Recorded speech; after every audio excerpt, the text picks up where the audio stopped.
门主，这是属下近来搜集的情报，请您过目。可有关于救治南君的消息？门主，关于救治火红仙子和他后人的事情，我们一直在查，可是没有线索。我想，或许……你想说什么？属下的意思是，世间根本就没有能够化解渡劫所受之伤的办法。依我看，神王所说的也未必都是真的。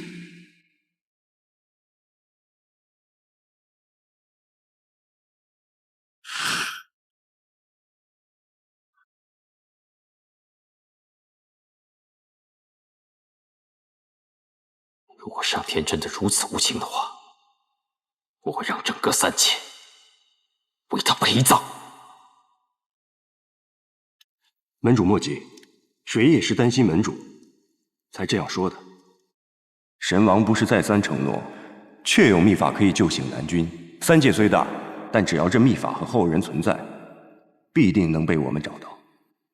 哼，神王说的话可不能全信。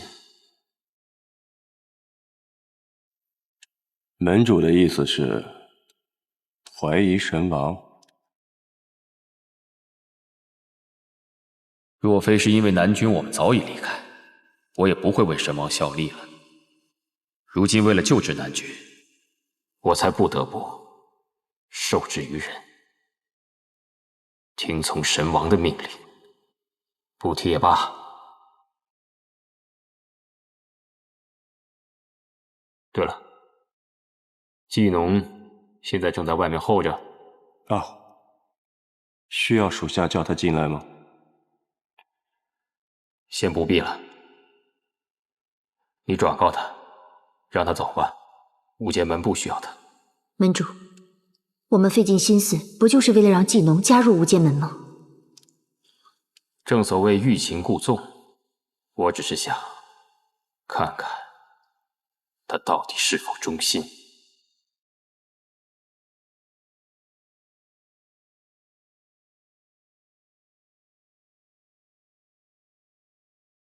门主有令，让你速速离开。这一定有什么误会。我与门主有过一面之缘，是在论道馆，是他让我来的。他一定是忘记了，麻烦你再去帮我转告一次。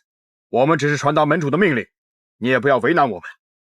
何况门主不想见你，你要是强行闯入，只怕你的小命不保。赶紧走吧，我也是为了你好。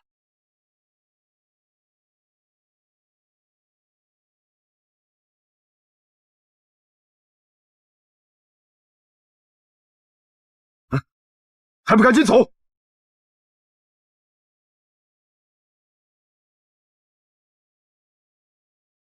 你这是做什么？麻烦你去转告门主，我入无间门有决心，我会让他看到我的诚意的。我就是个看门的，你就别为难我了。门主要是来了，不巧，我已经来了。门主，的确，我请你来过无间门，你想都没想就拒绝我了。可如今却跪在我无间门，你走。门主，怪我当时狂妄无知，又被传言所迷惑，请门主接纳我，否则我就在此长跪不起，直到您答应为止。你看起来倒是一片真心，那我送你一份礼物吧。来人，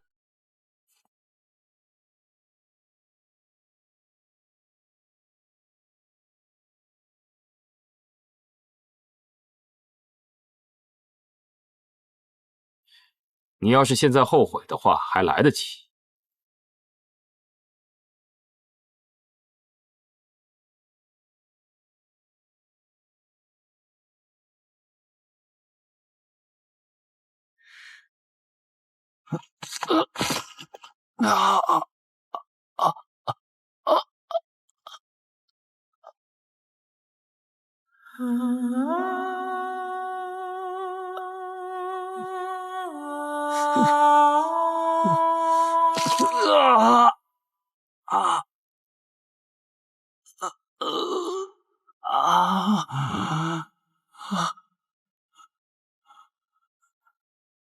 好了，你若是坚持不住了，没人拦你。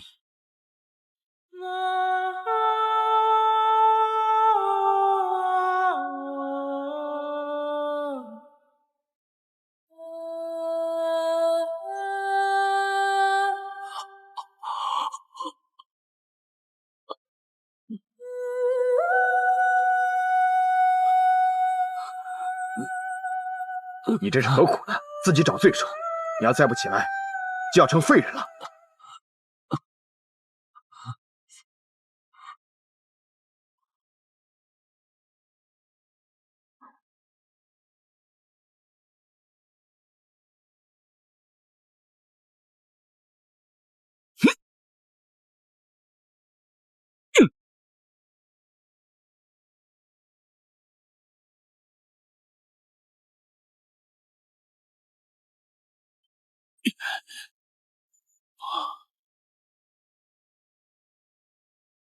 藏经阁即日起停止对外开放，任何弟子不得入内，否则会遭公规严惩。师尊，你为什么要封锁藏经阁？这是学宫内部的事儿，不便向你们弟子透露。师尊，那你封锁了藏经阁，我跟纪宁哥住哪儿啊？这你们不用担心，我已经帮你们找好了住处。随我来吧。哦。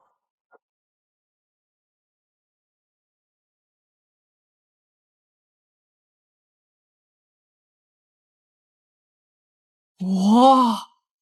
哇！哇！这么大，大师兄，我们以后真的就住这儿了吗？早知道你这么聒噪，我就不让你住我隔壁了。这个是你出的钱吗？不然呢？这个费用啊，对我来说虽然不多，可对你来说还真不少。木头，你准备怎么样来报答大师兄啊？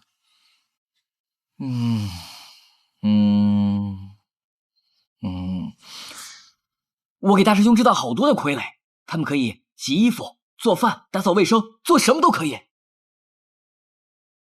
傀儡干活有什么诚意啊？我反倒觉得，如果是你亲自来做，那才能彰显诚意。我什么都没说，我说话了吗？不愿意是吧？咱们学宫后山还有很多山空着，这样吧，我看你还是趁早去占个窝，跟那些小妖兽们好好交流一下。大师兄，你说的那些我全都照做。好，赶紧去看看你的新窝吧。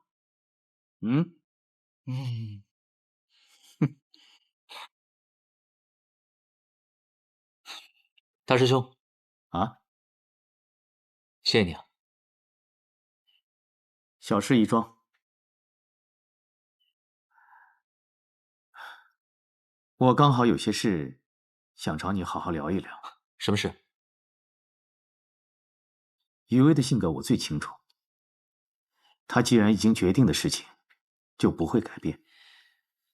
别让他太为难。师兄，现在是他为难我啊！其实我真的搞不清楚，他到底怎么想的。他有苦衷。如果真的有苦衷，那我就更应该要知道，我要陪他一起去面对，而不是完全置之不理。你们两个果然都是一个性子。我和他的事情，我自己会处理，你不用担心。就这样吧，反正这个事情我也管不了了。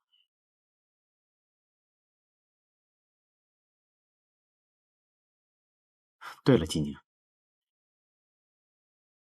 你可认识西岳郡主？谁？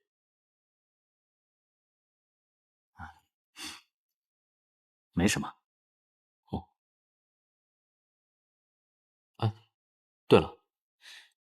藏经阁为什么突然间封锁了？对此事，我也是一知半解。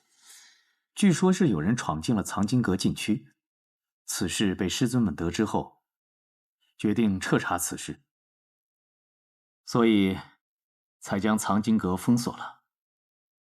要不然你们哪能住上这么好的弟子房啊？那藏经阁不是一直都开放给所有弟子的吗？原来还有禁区啊！对啊，我也没有听说过藏经阁还有禁区啊。以前是如此的，但今非昔比。这三界的未来可不容乐观呐！一切都是因为神王封印的异动，才封印部分区域。什么区域？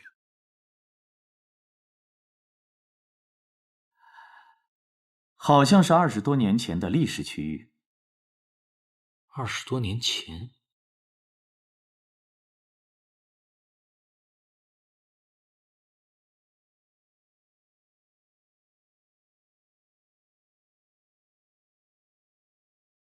我喝过诸多地方的原液酿，果然还是郡主这里的最香啊。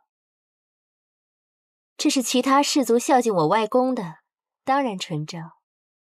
非也，非也。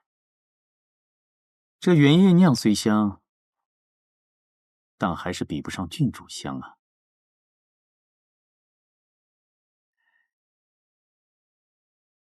佳肴当前，美人相伴，人生快事，莫不过如此。邋遢，你若再言语轻浮，莫怪我对你不客气。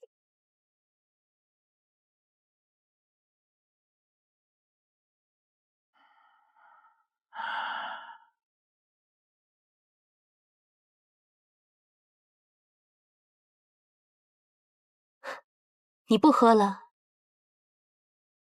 我邋遢虽然好这个原液酿，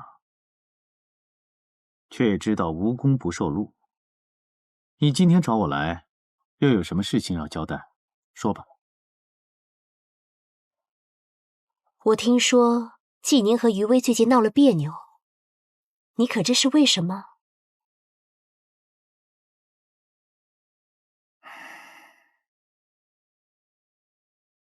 他人之事，我如何得知啊？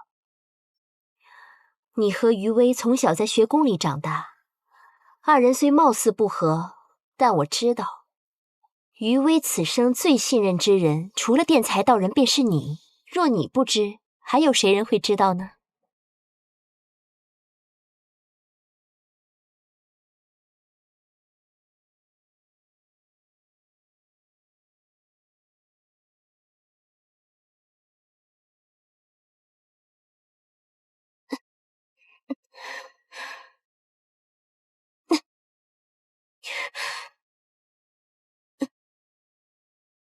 松开！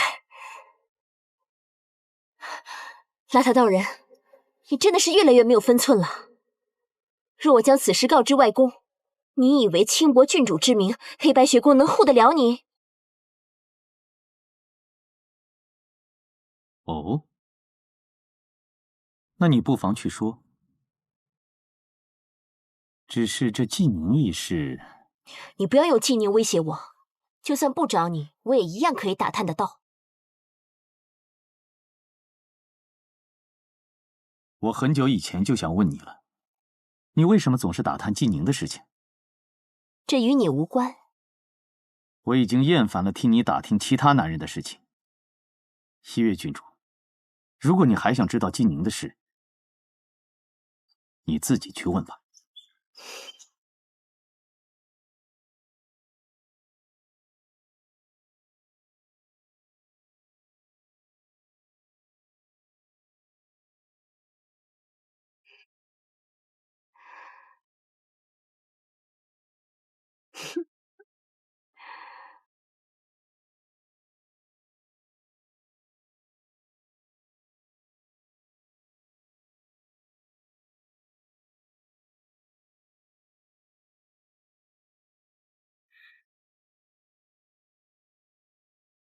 我知道你不想见到我，可我这次来不是为了私事，我是对藏经阁被封锁一事有点疑惑。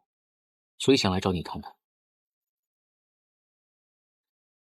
学宫的历史记录里记录着市民戒狱的一切大事。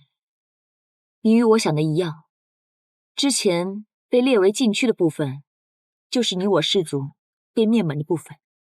当学宫得知神王回归以后，就把灭族的事情隐藏了起来，那就说明神王和当年灭族的事情肯定有关系。也许我们也只是猜测而已，并没有真凭实据。你有什么打算？我想看看戒狱的记事本。可是藏经阁已经被封锁，你怎么进去？有一个人一定可以帮到我。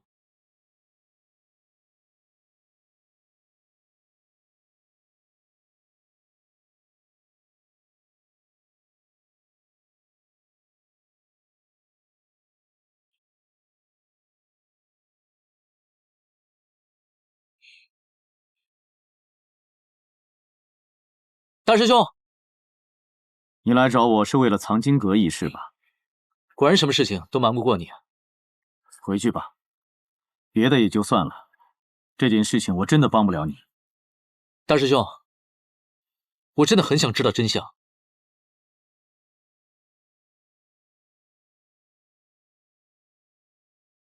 纪宁，真相不是问题的答案，而是问题的开端。以你目前的能力，得知真相只会给你带来更多的负担和危险。你若真的想知道一切，回去好好修炼，日后自有承担一切的能力。可是大师兄，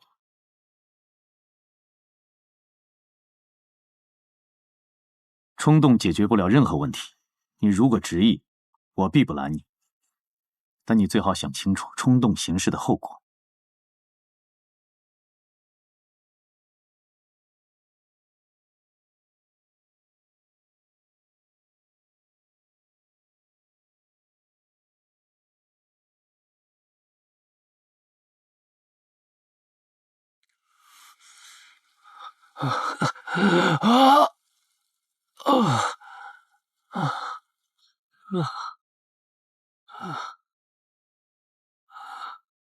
门主果然没有看错人，兄弟，门主让你进殿一见。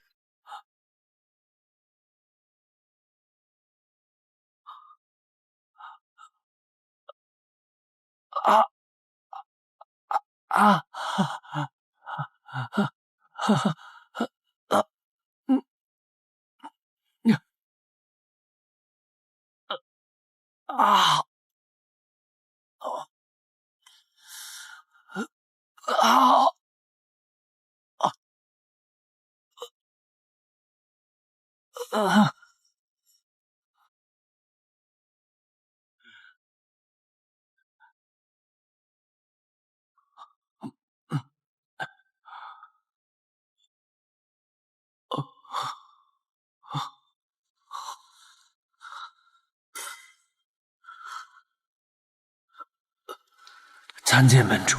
不必跪拜我，我无间门从无跪拜之礼。在下不明白，人生来不分高低贵贱，只有后天的强弱之分。我东岐一统无间门1000年，从来都不是以凡夫俗子的东西牵制于人，去束缚属下。何况我无间门向来只有英雄和强者，你又何须向我跪拜讨好？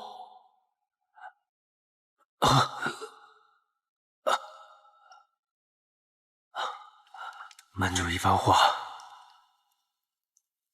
令我醍醐灌顶。看来我技能终于找到了可以大施拳脚之处。大施拳脚，你首先要证明你的实力。那现在就当做入无间门的考核吧。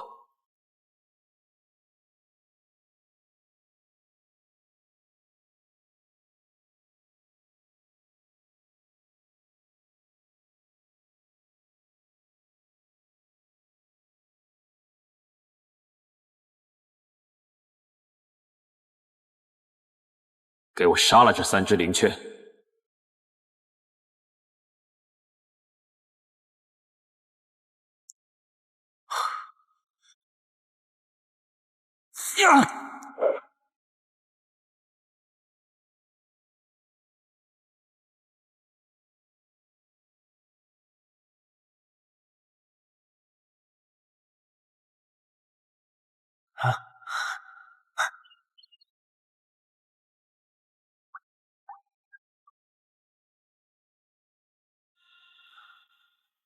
门主，你给的任务我已经完成了。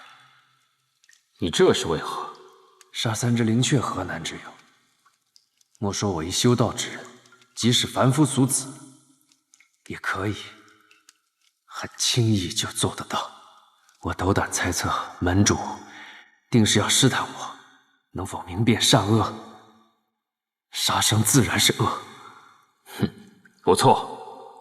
季农，仅有修为是不够的，要有超凡的悟性。从此以后，无间门就是你的家。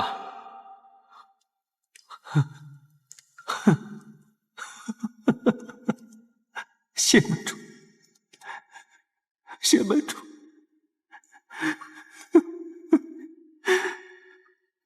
谢谢你，谢谢门主，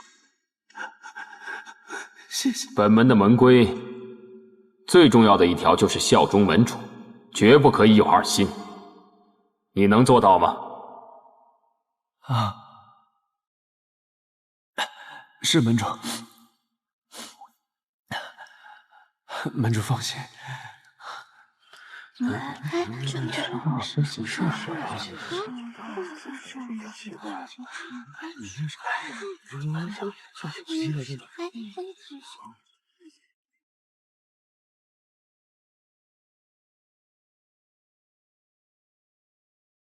银雪问剑，季宁，你们2人把我昨天教授的剑法再演练一遍。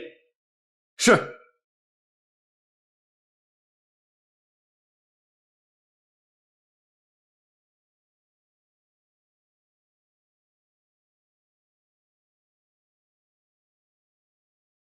哎，等，金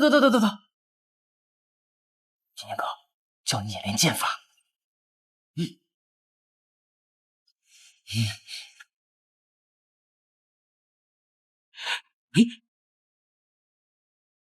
金年哥，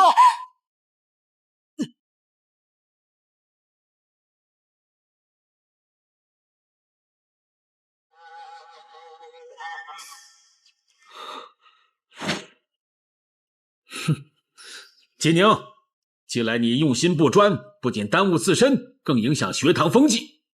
这套剑法，你给我练上1000遍，我练完不得休息。1000遍？1000遍？哼，1000遍。是。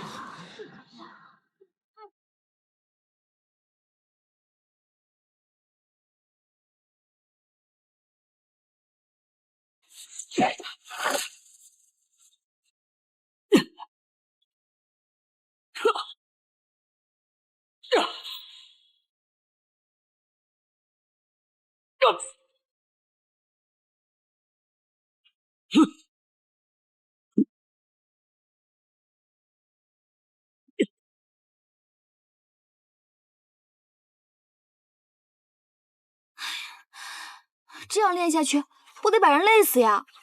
不行，我要找长青师尊说理去。九流，你别冲动，我觉得他这样挺好的。什么？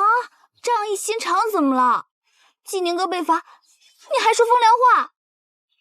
你是不知道，季宁哥这几天还在为了唐金阁禁区的事情而烦恼，每天茶不思饭不想的。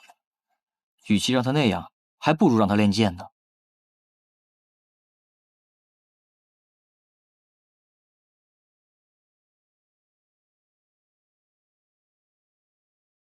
季农，以后这里就是你的房间了。从今天起，你就是无间门的人了。若是以后有什么不懂的地方，就随时来找我和童左使。愣着干嘛？进来啊，季兄。啊，这里虽说是寒碜了些，可是也能遮风挡雨。若是有什么需要的，记得告诉我们一声。不用了，晚上能有个地方休息睡觉，我就心满意足了。好歹你现在也是无间门的人了，以后若是你愿意乖乖听话，好好守规矩，保你荣华富贵，享用不尽。我这个人呢，从来不奢求什么荣华富贵，不过规矩，我有自己的规矩。童云，我们先走吧，让季农在这好好休息。季兄啊，无论你以前在什么地方守不守规矩，其实都不重要。重要的是，在这无间门，我和水翼的话，便是规矩。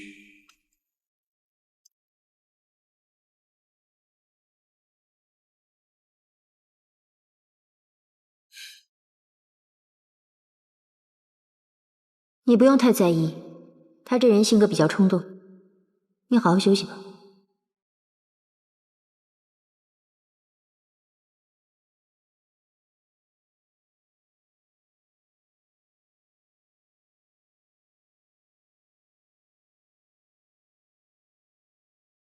我好担心，季宁哥一出事，我的心就揪着。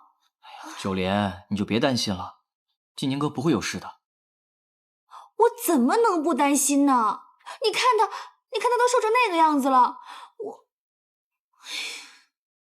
最近他是瘦了好多。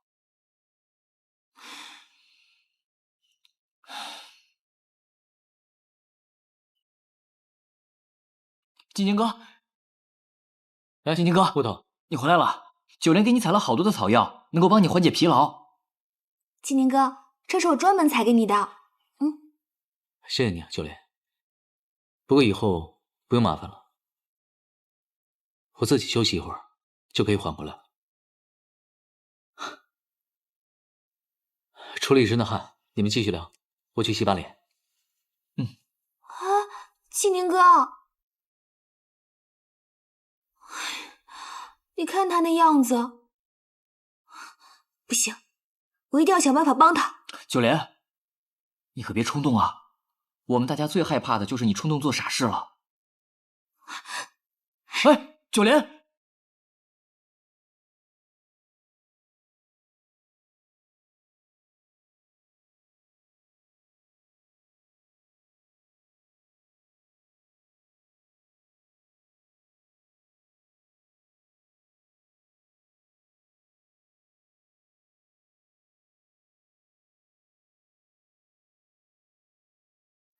既然担心他，又何须这样忍着，让你们彼此都痛苦呢？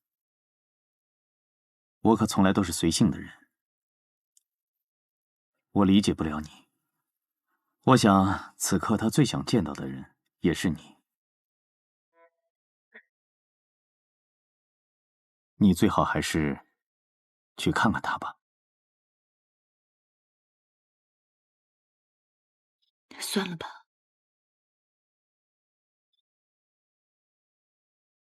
看一眼，又不是山崩地裂，你还是去吧。师兄别劝我了。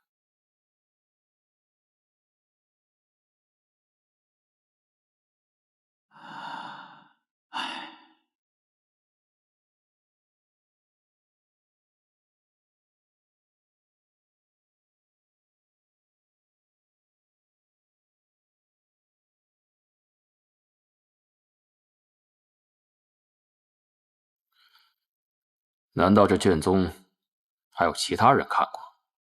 除了门主，就只有左右二使有权利查阅。好，那你下去吧。是。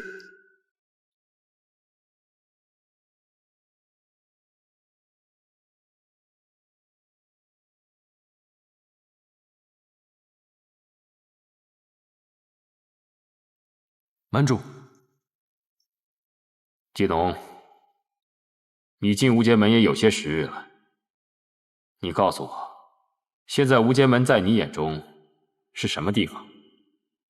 无间门以贩卖天下情报为主，因此在各地设了论道馆、青楼与茶馆。无间门的人化身成无数的身份潜在民间，为的就是收集情报。可世人都说我们无间门是无恶不作之地，可是无间门从来不滥杀无辜，杀的都是该杀的人。只可惜世人目光短浅，容易听信谣言，危言耸听。久而久之，无间门就被世人误会了，惧怕了，也被正道唾弃。很好，来人，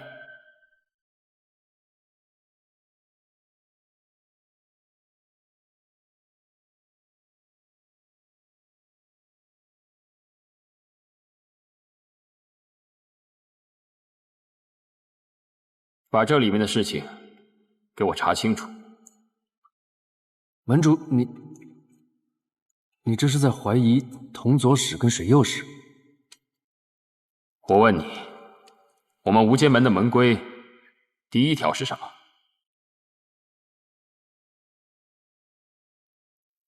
禁止内部私斗。好，那你下去查清楚，不管查到什么，都如实汇报。是，门主。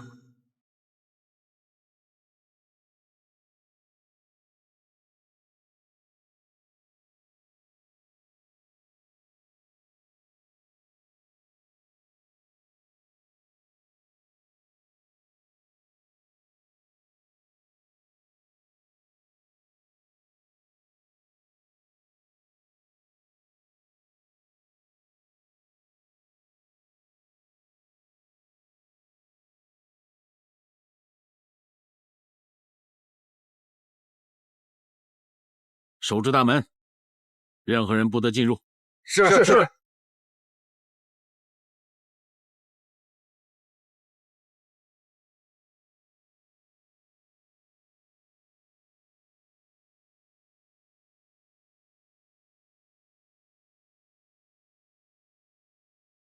师尊，月谷，找为师何事啊？启禀师尊，弟子今日练习了一套未曾试过的功法，但修行之后略感身体不适，还请师尊帮忙查看一下。你这个孩子，好，随为师到修炼室去。是。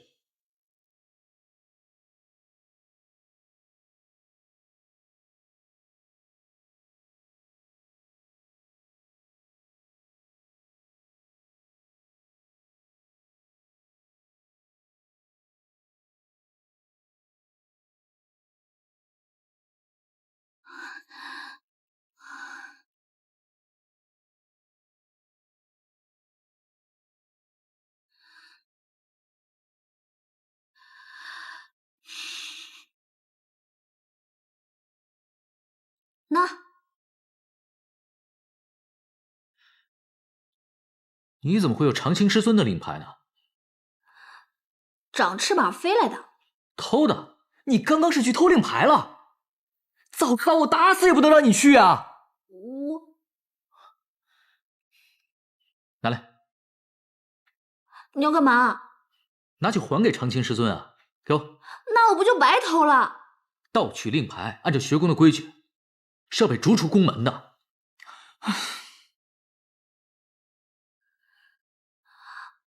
不就是逐出宫门吗？为了你，当山活海我都不怕，才不稀罕一个黑白学宫的学籍呢。秋莲，其实你真的没有必要为我做这些事情。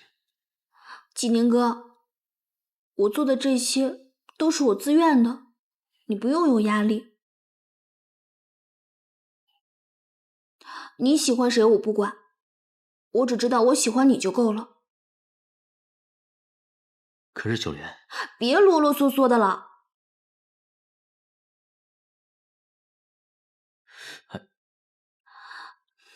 金宁哥，我的眼里没有对错，只有你想做和不想做的事。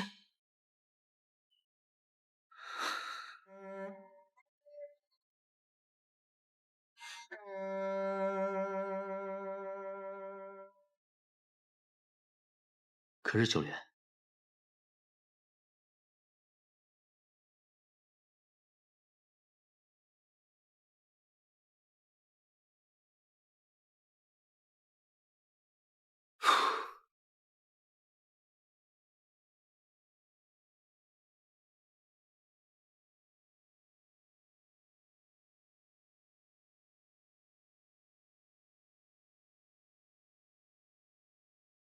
论道馆现在极其萧条，要想想办法才是。季农，季农，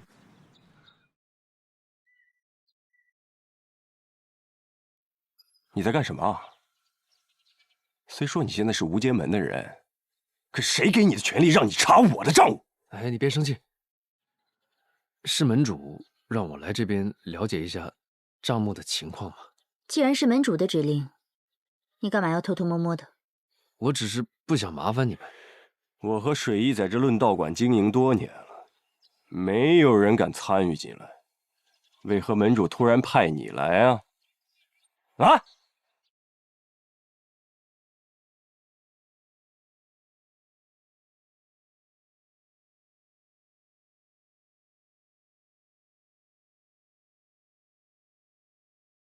既然门主把账簿交予你，那就是信任你，我也信任你。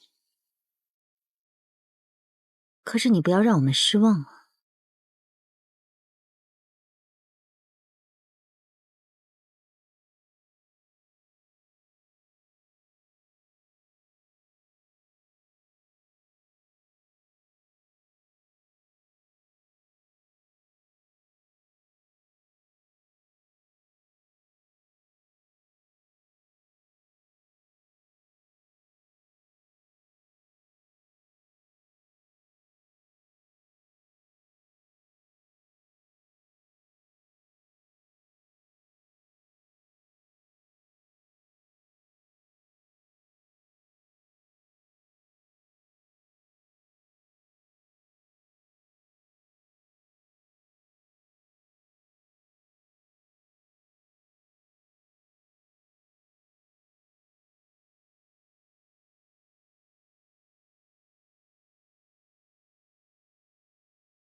是谁？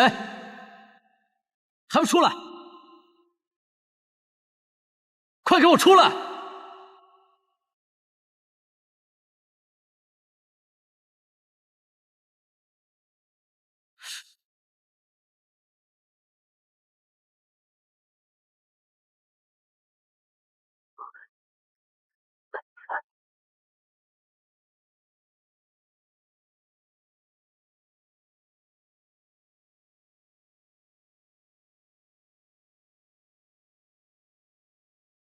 大胆经营，竟敢私闯禁区！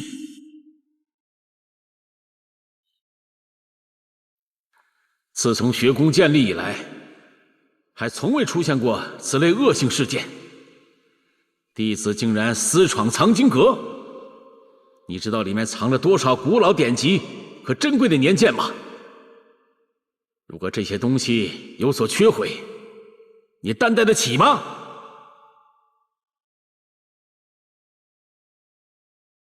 纪宁，我问你，你为何要这样做？各位师尊，我是潜入了藏经阁，但是后面发生的事情真的是场意外，并非弟子所为。凭你的本事，的确破不了藏经阁的结界，你又使了什么诡计？是我私自盗取了长青师尊的令牌，所以才可以进入藏经阁。非也非也，令牌丢失当日，你刚刚练剑千遍，连走动都很困难，更不用说到我房内盗取令牌了。说，到底是谁帮你盗取的？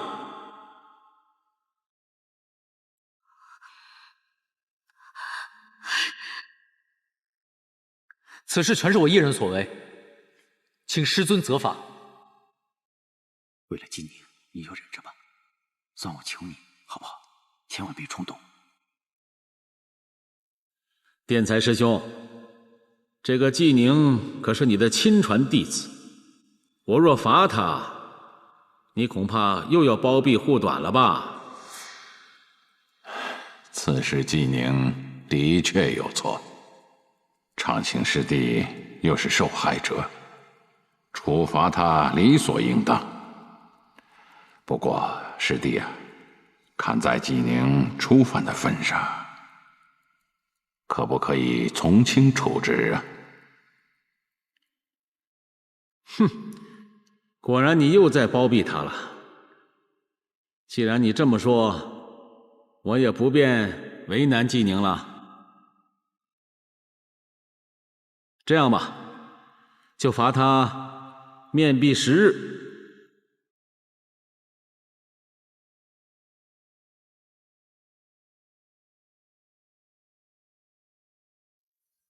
我的心里住着一座城，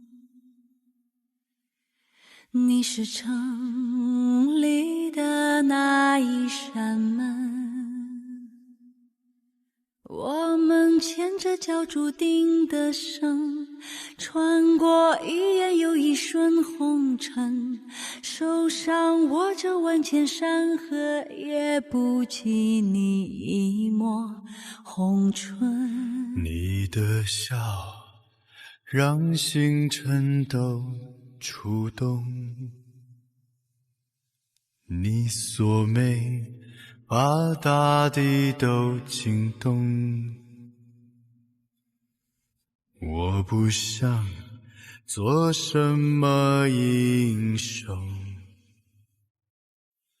只愿把魂绕在你手指中。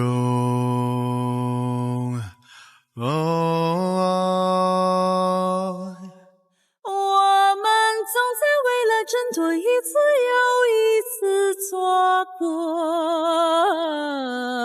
我们总是为了承诺一再被命运糊弄，凝视挂在天上的彩虹，抓不住却瞬间流走，只愿为你，只能为你再来过。我们总在为了挣脱一次又一次错过，我们总是为了承诺一再被命运糊弄，明是挂在天上的彩虹，抓不住却瞬间流走，只愿为你，只能为你再来过。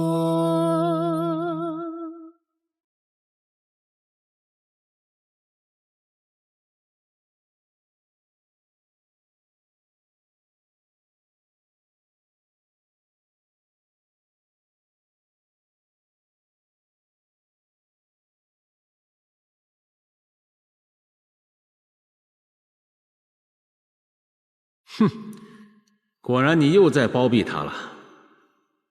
既然你这么说，我也不便为难纪宁了。这样吧，就罚他面壁10日。天才师兄，你以为如何呀？哈，犯错自当受罚，这已是长青师弟宅心仁厚了。好。罚纪宁面壁10日，无水无食，伐朝宫规，不得休息，直到面壁结束为止。无水无食，你这是要纪宁的命啊！长青师尊，万万不可呀！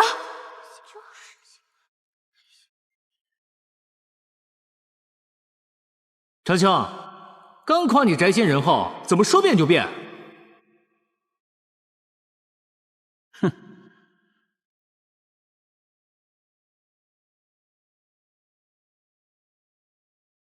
师尊，我身为大师兄，没有看好纪宁，也有过错。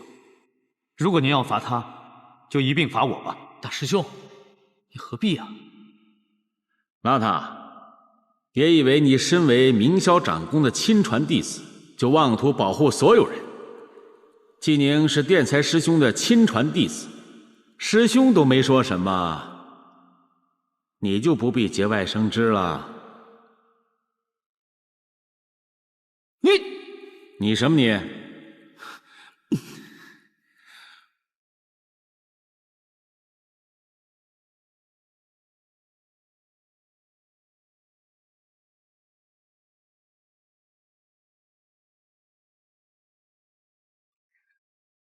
师尊，纪宁犯错，弟子深感痛心，也是我这个同门师姐看守失职，请将我们二人一同责罚。余卫，这件事情跟你无关。不罚弟子南正公归。师尊。余卫，既然你请求一同受罚，就与纪宁一起关禁闭吧。来人，将此二人押去禁地。师尊。是。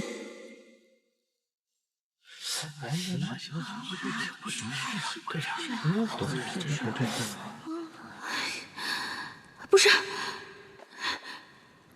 这无水无食，那不死人也废掉了呀。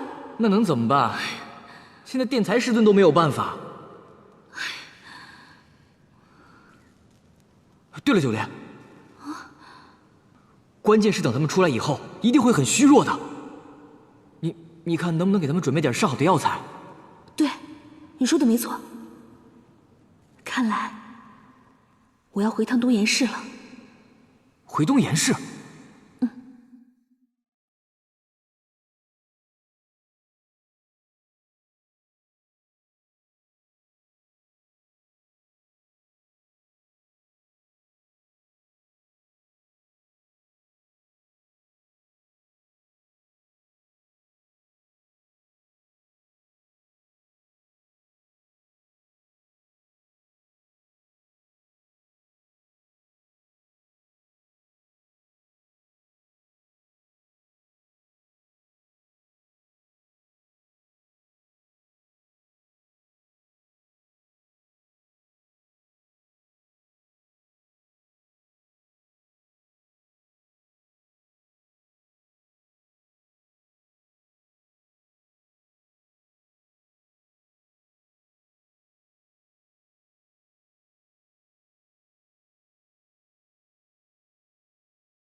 父亲，不行，就是不行。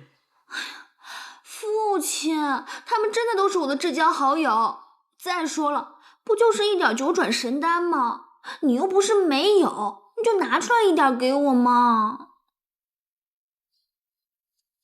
莲儿啊，你之前吃的亏还少吗？总说是至交好友，至交好友，结果呢，人家都是在利用你。有谁真正把你当过朋友？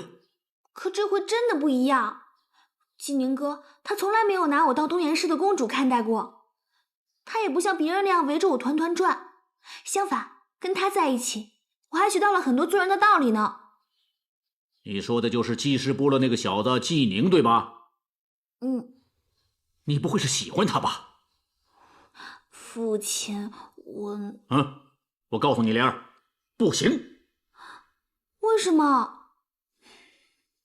你不是不知道，我们东岩市是以医药传家，法术并不高，因此很多部族对我们一直虎视眈眈。我希望能与大的部族联姻，以保护我们东岩市。你怎么可以喜欢上那种小部族的人呢？父亲，在你眼里，我就是个联姻的工具吗？我知道你不愿意，可是人在这个世上，不是所有的事情都能够随了你的心愿。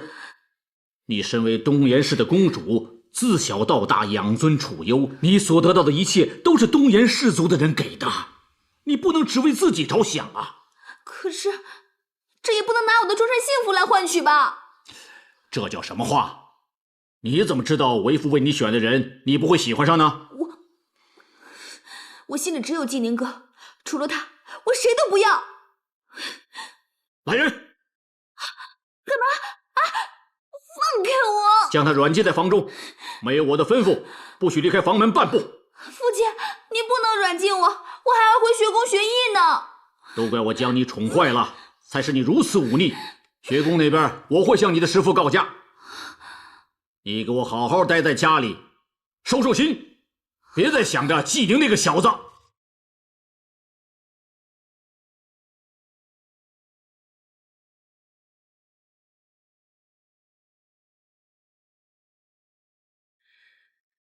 你为什么这么傻呢？他们明明是要罚我一个人，你非要跟着进来，何苦呢？这是。你还不是啊？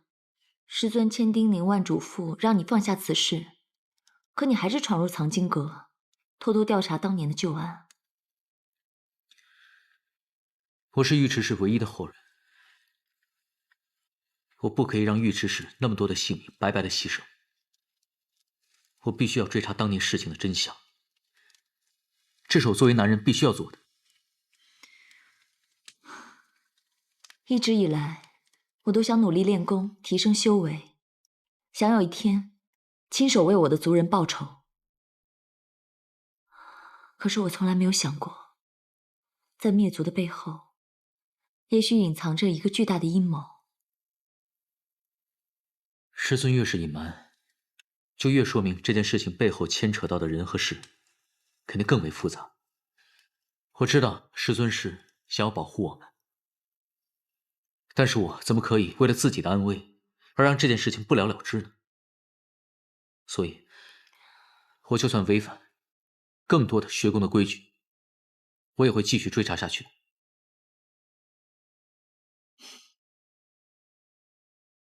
不过说起来，你是我认识这么多人里违反过宫规最多的人了。不过，为了完成自己的使命，有些原则是必须要打破的。嚯！如果师尊听到你这么说，他肯定要给我再加一个罪名，就是把学宫里面最听话的弟子都给带坏了。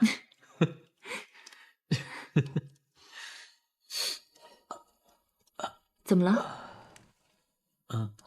没事吧？没事。可能是刚刚在藏经阁被那个结界伤到了。怎么还受伤了？你转过去，我给你输点真气。转过去啊！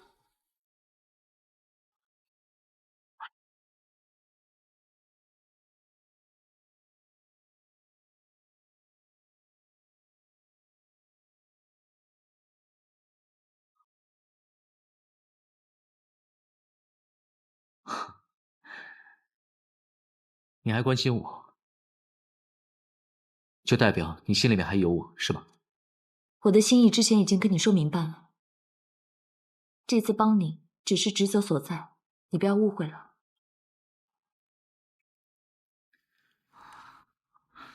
我误会了。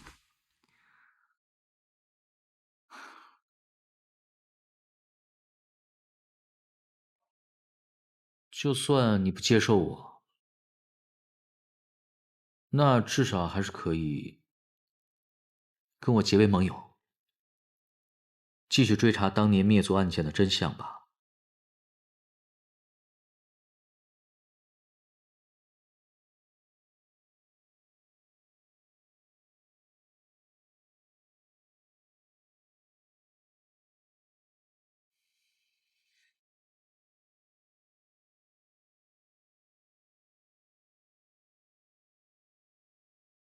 门主，你让季农调查我们，你这是不信任我们。水翼，你知道我当初招季农是为了什么吗？你曾经说过，是因为种子。这只是其中的一个原因，最重要的是他为人难能可贵，是我无间门缺席的人才，我是真的很看好他。既然门主都这么说了，那我以后就全力以赴扶持季农好了。我知道，一直以来你都是忠心耿耿，绝无二心。可是你不能保证无间门所有的人都像你一样。你的意思是，你怀疑童宇？这论道馆最初是我无间门收集情报的地方，可是这20年来，童宇假借收集情报为由，私藏了无数原液酿。你知道，私藏修炼功法的原液酿到底是何居心？不用我说，你也该清楚吧？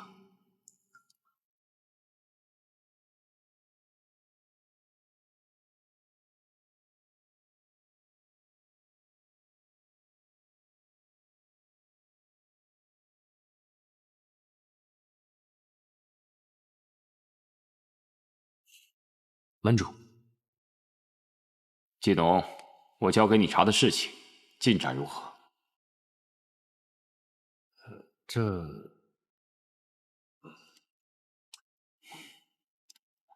但说无妨。经过证实，童佐使确实私藏了数万斤的原液酿，存在他房间的法器里面。不可能！水幼时要是觉得不可能，可以自己去他房间看看。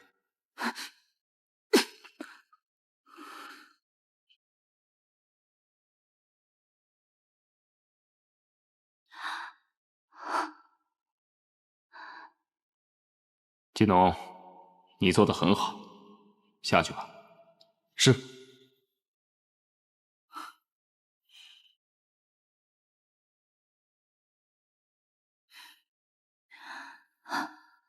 门主，童宇为无间门效力这么多年，没有功劳也有苦劳，请门主息怒。私藏原液酿，我也不会严重责罚。可是你跟他一起共事这么久，居然一点都没有察觉吗？属下知错。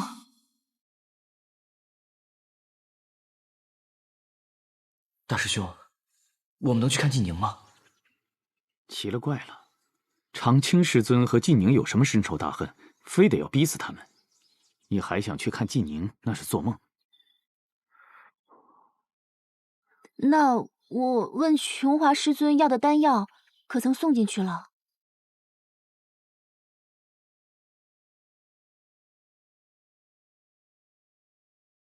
已经7日了，无水无食的抄写公规，铁大的身子也受不了啊！长青师尊欺人太甚，要不我们联合起来，去找他们抗议？还想抗议？折损了长青师尊的面子，季宁他们更得遭罪。那我们也不能这么坐以待毙呀！坐下。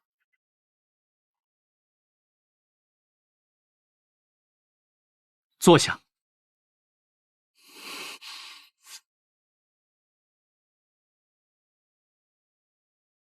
你们都先冷静下来。这件事情绝非表面那么简单。那大师兄，你是在怀疑什么吗？长青师尊看管藏经阁数十载，从未有丢失或者被盗的情况发生。九莲又是个马马虎虎的性子，怎么可能如此轻易的就偷走了令牌呢？难道说长青师尊故意让九莲得手？大师兄，你这有点异想天开了吧？那他们究竟为何如此呢？说你是木头还没冤枉你，你们是晚辈不知道。长青师尊和辩才师尊是有过恩怨的。当年长青师尊想做3大掌事之首，别看他道行修为，通通比不过辩才师尊，野心倒是大的可怕。后来殿才师尊不负众望，成为掌事之首。长青师尊表面上虽是处处礼让，心里却记着仇呢。原来还有这么一段渊源。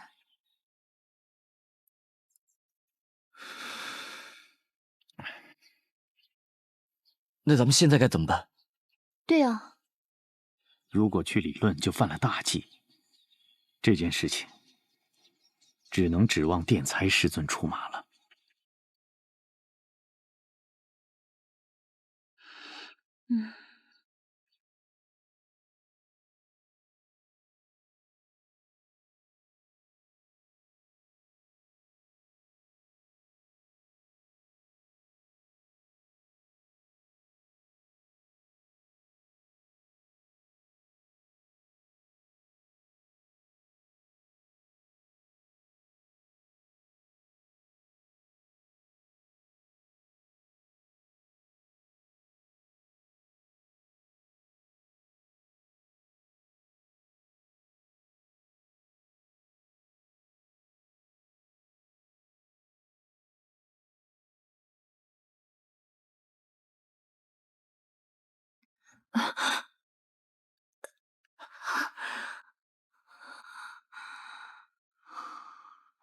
怎么了？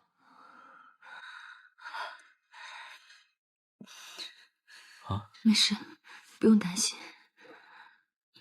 先别想了，先休息会儿。别想了，别想。雨薇，怎么了？没事，我累了，休息一会儿就好。雨薇，雨薇。洪博，哎，臭小子，哎嘿，来的正好，来，我正好一个人喝酒闷得慌，陪我喝酒。哎，我一个人喝酒闷得慌，来，陪我一块儿喝点儿。我没心情喝酒，等你救人呢。啊？救人？救谁呀？什么情况？快说说。我跟于薇被关禁闭了，已经断水断食5天了。哎，他为了救我，损耗了很多真气，快撑不住了。快想想办法救救他，快点！哎呀，你这个孩子，耳朵眼儿让泥巴堵住了。我上次是不是千叮咛万嘱咐的让你离他远点，你不听话？我知道你不想让我跟他在一起，他已经拒绝我了，是我自己不甘心而已。你快点救救他，求求你了，快点！古话说的真是没错呀。英雄难过美人关。算了，其实我知道，现在我说什么，你都听不进去。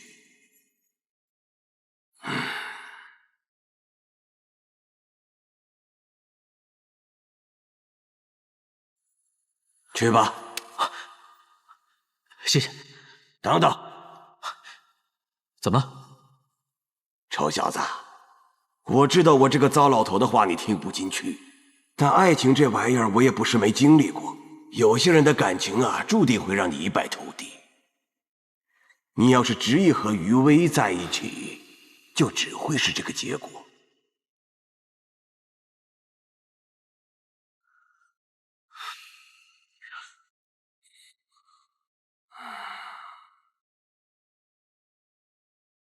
童宇，此原叶酿一事，我就暂不和你计较。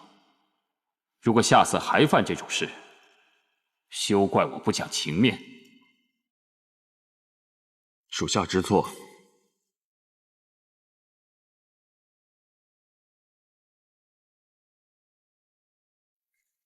季农，门主，自你加入无间门以来，世事勤勉，皆有分寸。从今日起，特提升为从使，直接受命于铜佐使和水右使。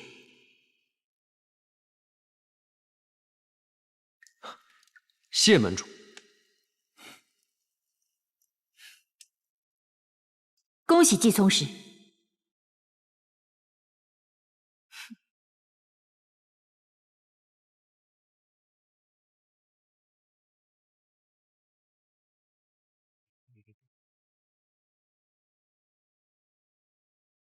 同座使、水右使，请留步。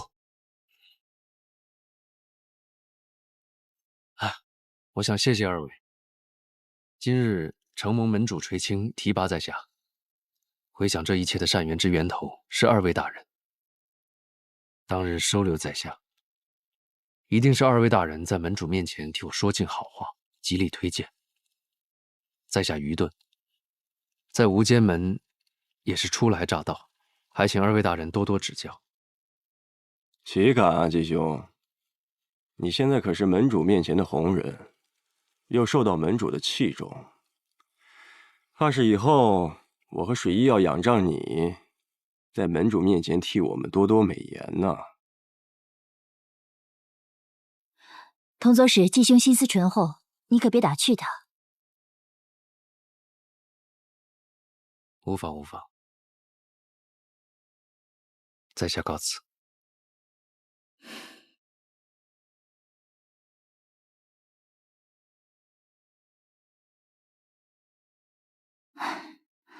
你这个人呐，何时能改改你藏不住心思的毛病？太过张狂可不是好事。水衣啊，这个技农假仁假义的模样，我早就看穿了。门主对他如此器重，假以时日，岂不是要取代你我？一定要想办法制约他才是。事已至此，又能如何？更何况门主器重他，你若是与他作对，岂不是给自己找麻烦吗？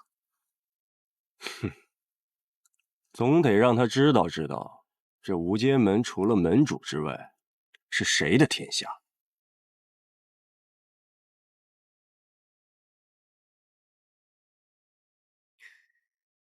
关于藏经阁之事，弟子心有疑问。果然还是被你察觉了。事关季宁和余威的清白，弟子我绝不能袖手旁观。这不算什么严重的，最严重的是藏经阁爆炸。请师尊明示。既然你已察觉，我也就不再瞒你了。藏经阁被封之后，我曾潜入其中，探查潜入者的线索。我在现场发现了一些微小的痕迹，如果再给我1天的时间，我就可以根据这些痕迹查出潜入者的身份。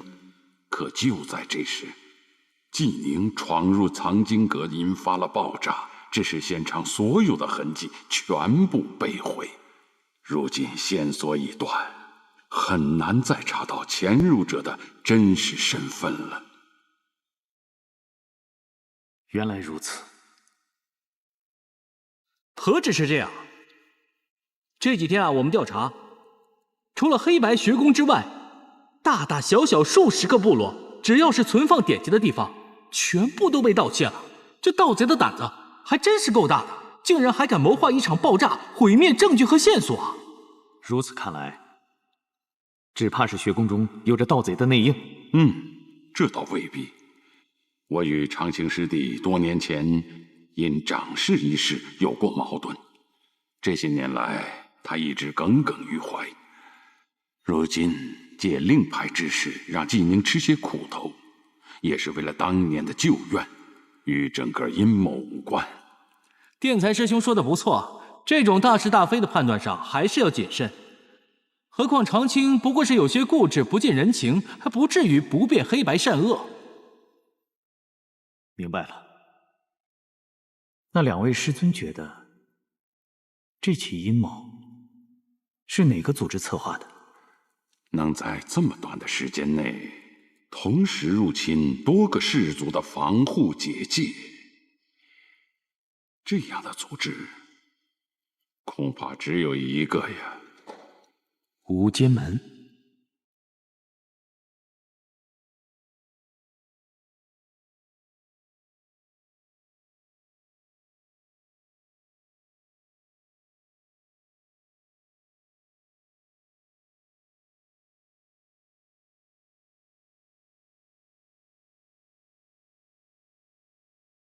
谁又是？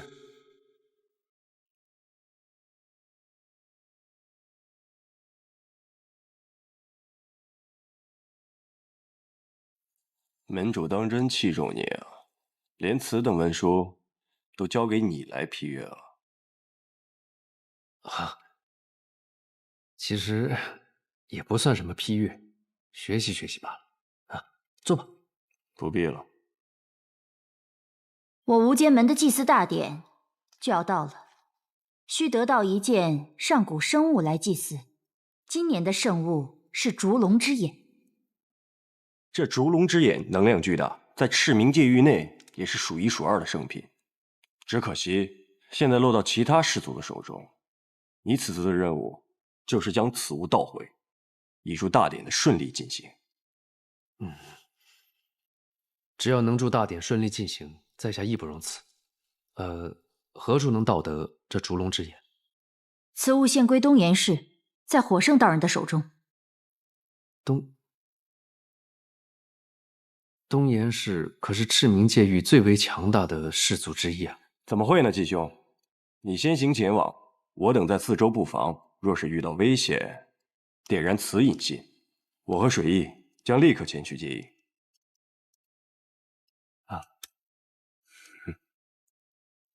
事关重大，好好干。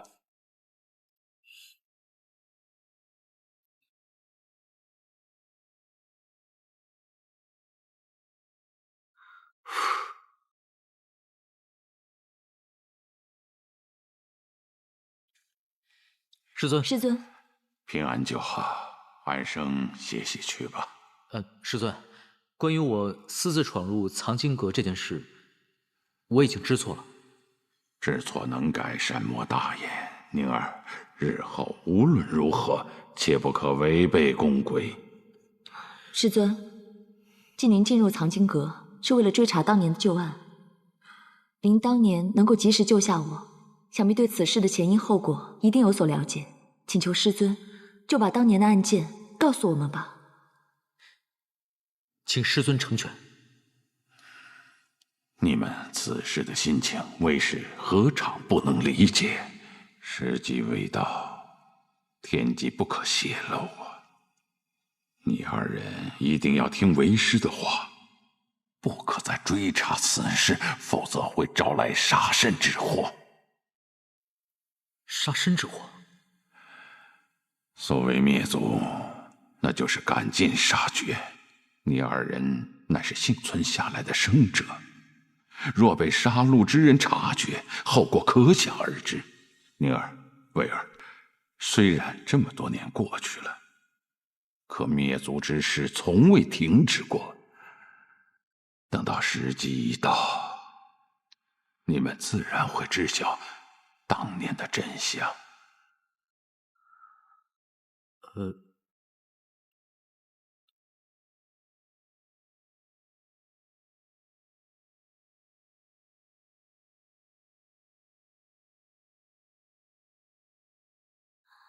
哎呀！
上！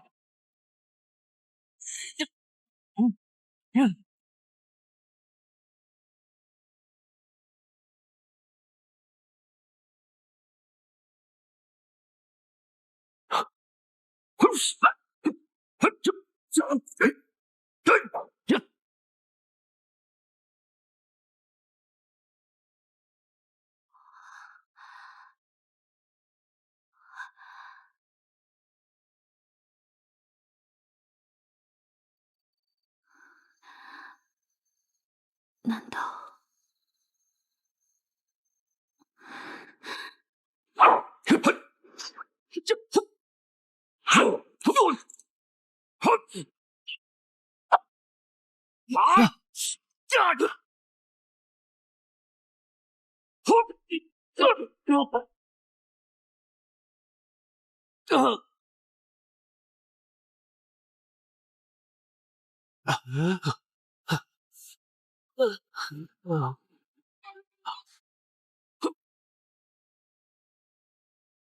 大胆贼人，不要将他放走！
你先行前往，我等在四周布防。若是遇到危险，点燃此引信，我和水翼将立刻前去接应。我那么信任你，为什么要欺骗我？为什么要欺骗我？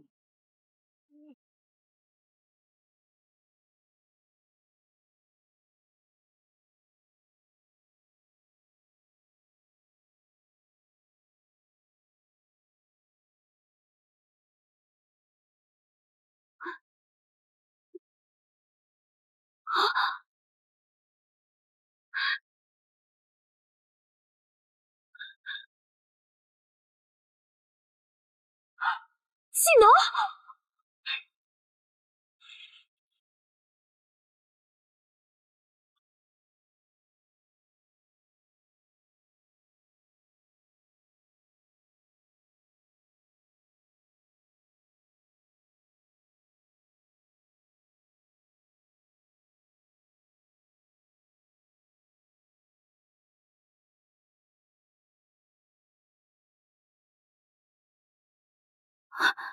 好烫啊！技能，技能，你醒醒，我是九连呢。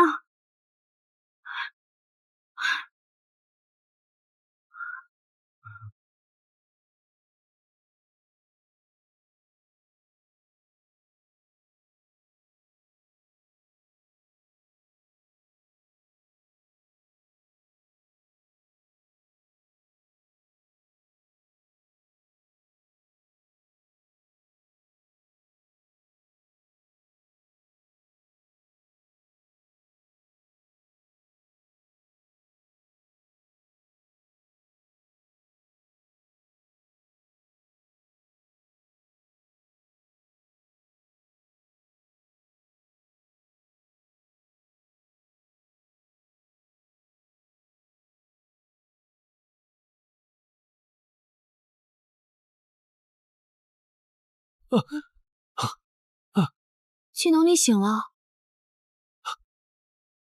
秋叶，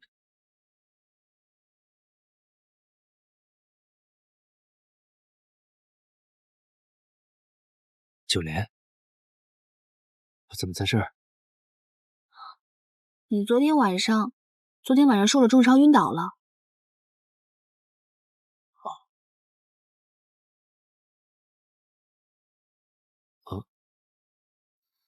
谢谢你救了我。技能，你怎么受了这么重的伤？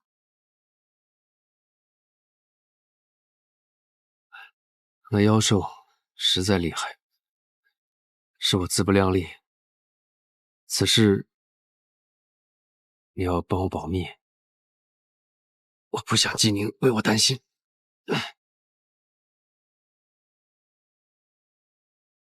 你还是先担心他吧。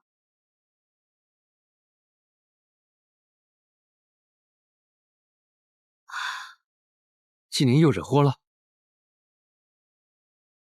是我偷了长青师尊的令牌，怂恿季宁去做他想做的事情，于是他就违反了宫规，被关了禁闭。我就偷偷溜回了家，想拿父亲的灵丹妙药给他，结果父亲不仅不同意，还把我大骂了一顿，关起来了。我又没干坏事，他为什么这样对我？于是我就从家里偷偷溜出来了。你疯了吗？季农，你怎么了？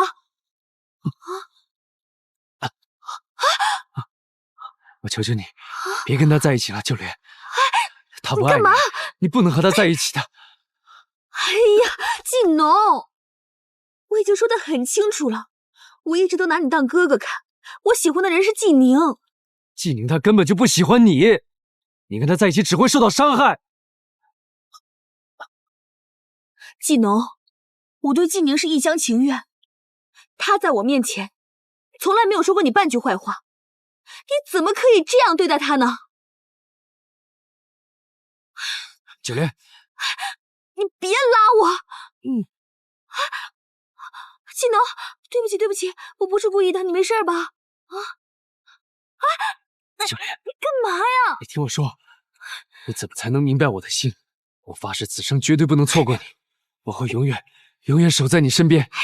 我怎么可能放手让你跟季宁在一起？我做不到。季农，我都说了多少次了，我不是秋叶，而且我只把你当哥哥看，我心里喜欢的人是季宁。你为何如此执拗？还要我拒绝你多少次？季宁他从来就没喜欢过你，这样下去你只会受伤。你为什么这么执着？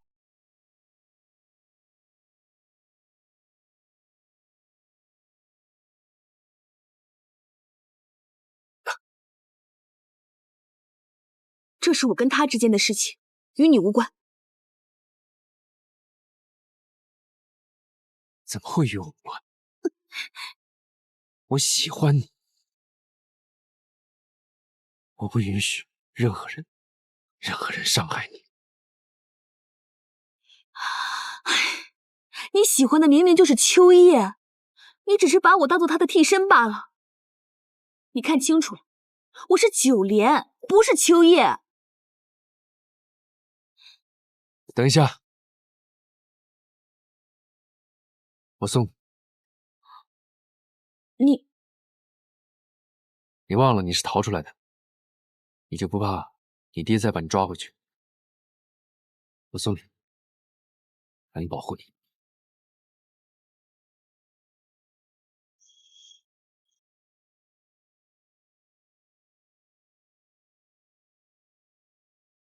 哎，木头，季明哥呢？九莲，你回来了？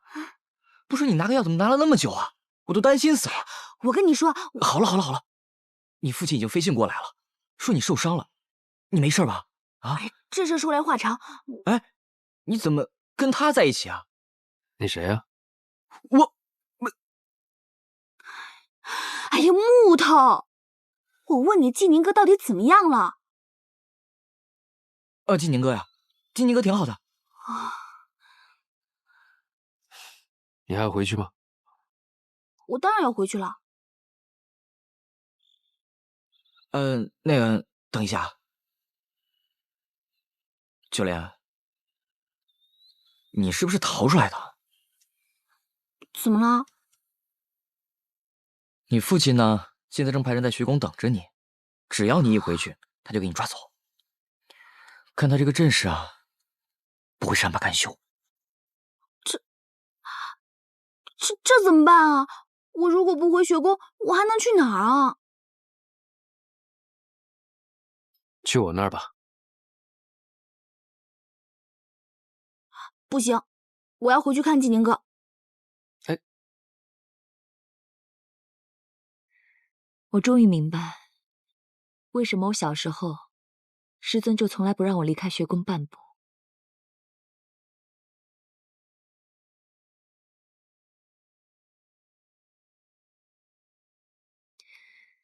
最可笑的是，我还去找对方寻仇，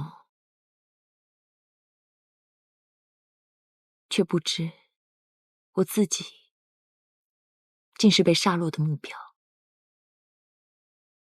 余薇，有我在，你不用害怕。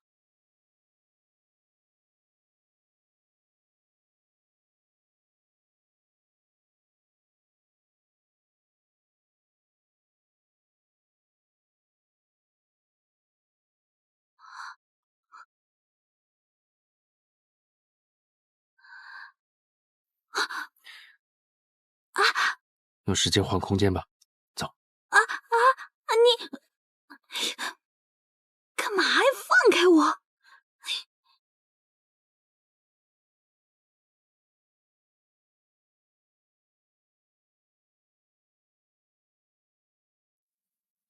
我的心里住着一座城，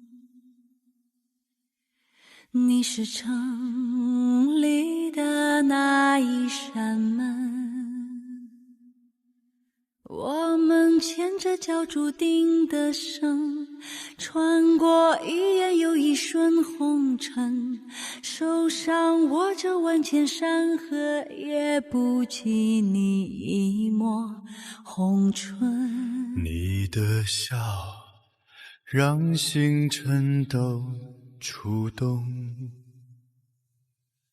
你锁眉把大地都惊动。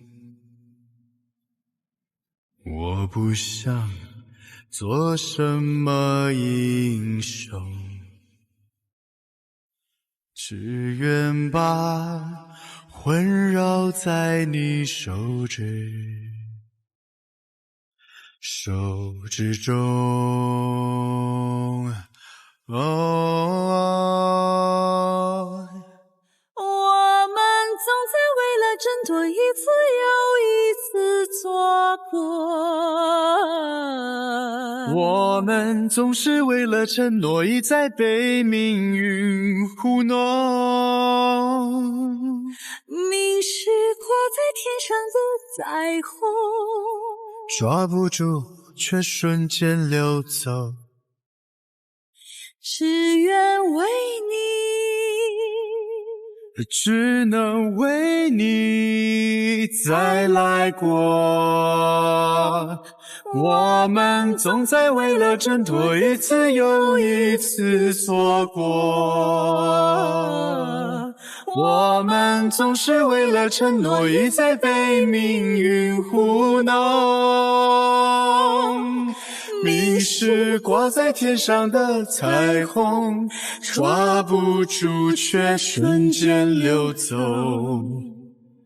只愿为你，只能为你再来过。